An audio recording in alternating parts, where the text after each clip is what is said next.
El leproso agradecido, imagen del verdadero creyente.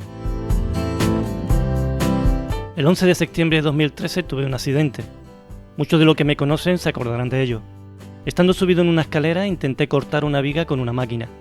Yo, todo orgulloso, pensaba que tenía el pleno control de la situación, pero en un descuido se me fue la máquina y me corté la mano izquierda.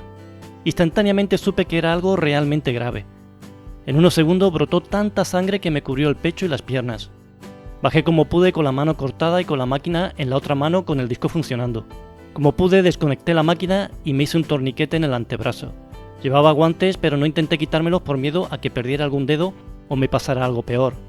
Gracias a Dios que en el mismo lugar había una mujer que me llevó con su coche al hospital. Mientras íbamos de camino, con un dolor casi insoportable, me hablaba a mí mismo y pregunté a Dios: ¿voy a morir? ¿Me voy a desangrar?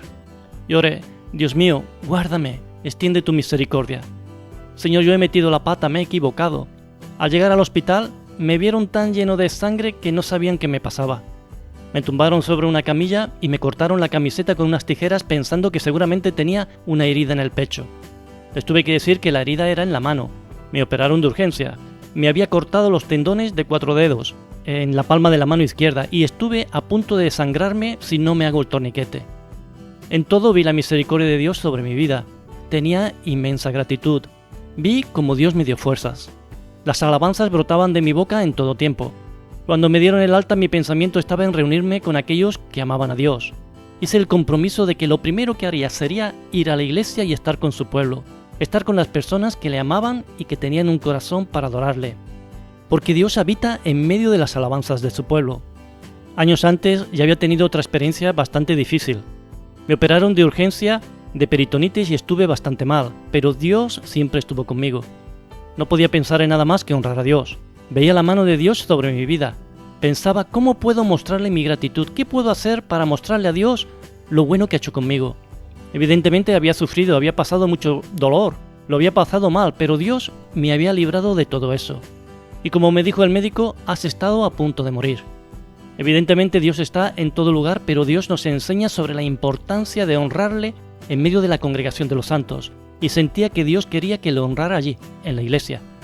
El mismo día que me dieron el alta me fui a la reunión de la iglesia para honrar a Dios y compartirle a los demás sobre su bondad y sobre su misericordia en mi vida. Lo que hice no me hacía nada especial, ya que eso mismo era lo que podemos ver que hacían los hombres y mujeres de Dios en la Biblia. Es que un hombre y una mujer de Dios, normal, expresan la gratitud pública sobre lo que Dios hace en sus vidas.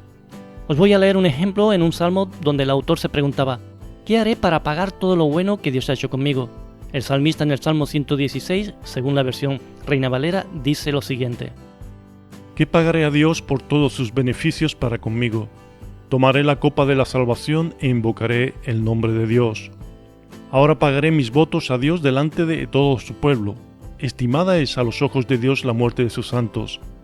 Oh Dios, ciertamente yo soy tu siervo, siervo tuyo soy, hijo de tu sierva. Tú has roto mis prisiones. Te ofreceré sacrificio de alabanza e invocaré el nombre de Dios. A Dios pagaré ahora mis votos delante de todo su pueblo, en los atrios de la casa de Dios, en medio de ti, oh Jerusalén. Aleluya. Siempre me impactó el corazón del salmista. En el primer versículo que hemos leído se pregunta ¿qué podría hacer para pagarle a Dios por todas las cosas buenas que ha recibido de él? Es claro que el salmista tiene un corazón agradecido.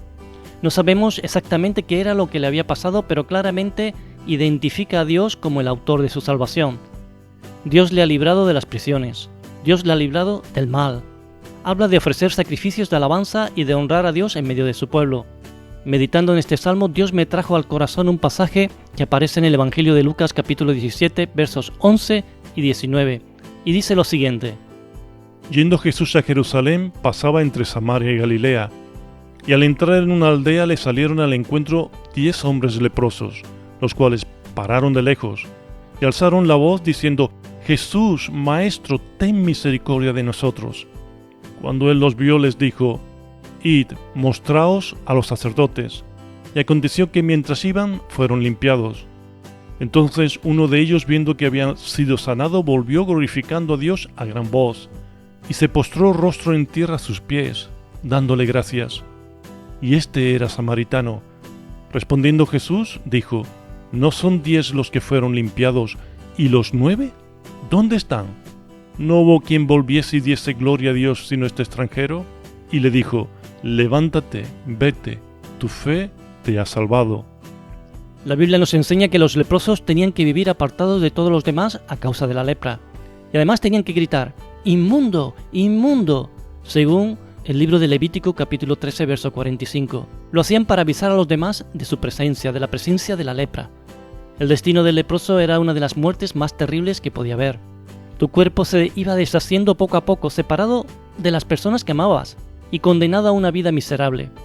Normalmente los leprosos estaban a las puertas de los pueblos a una distancia que algunos dicen que no debía ser menor a 50 metros. Esta es la razón por la cual los versículos o los versos 12 y 13 dicen que se pararon de lejos y gritaron, Jesús, Maestro, ten misericordia de nosotros. No hubo ninguna necesidad de que Jesús los tocara para sanarlos. Les dijo, id, postraos a los sacerdotes. Nos muestra el pasaje que no fueron sanados instantáneamente, sino que fue una sanidad progresiva. Mientras iban, fueron sanados. Los versículos 15 y 16 nos muestran que el grupo de leprosos debió de haber estado formado posiblemente por 9 judíos y un samaritano. Antes de seguir, hay que poner en contexto que un samaritano era una persona odiada por los judíos y que solo por la lepra y por la necesidad de sobrevivir habían podido formar parte del grupo. Si comprendemos esto, podemos entender en todo su valor lo que realmente pasó. De 10 personas que fueron sanadas de la enfermedad más terrible que quizás se podría tener en aquel tiempo, solo uno volvió. Esto nos enseña que es posible recibir grandes misericordias de Dios y tener un corazón ingrato. Nos muestra a 9 personas que han sido liberadas, sanadas físicamente, y sin embargo en ellas no hay gratitud. Esta ingratitud no negaba la misericordia de Jesús para con los 9, pero les impedía convertirse en sus discípulos. El samaritano volvió glorificando a Dios a gran voz, que todos se enteraran. Seguidamente se arrodilló ante los pies de Jesús dándole gracias. Fue un acto público de gratitud a Jesús. El versículo 16 enfatiza que era samaritano, un extranjero, uno odiado por los judíos, pero amado por Dios. Jesús, que quiere que todos los presentes lo escuchen, lanza una pregunta a los que estaban ahí. ¿No son 10 los que fueron limpiados? ¿Y los 9 dónde están? ¿No hubo quien volviese y diese gloria a Dios sino este extranjero? No queda registrada ninguna respuesta por parte de nadie. Siempre encontraremos a personas que no buscan a Dios, sino que buscan solo los beneficios que se les puede aportar. No buscan adorar a Dios, sino que lo consideran como un medio para alcanzar lo que ellos quieren. Solo se acercan a Dios en situaciones donde peligra su integridad, o solo porque anhelan algo para su vida.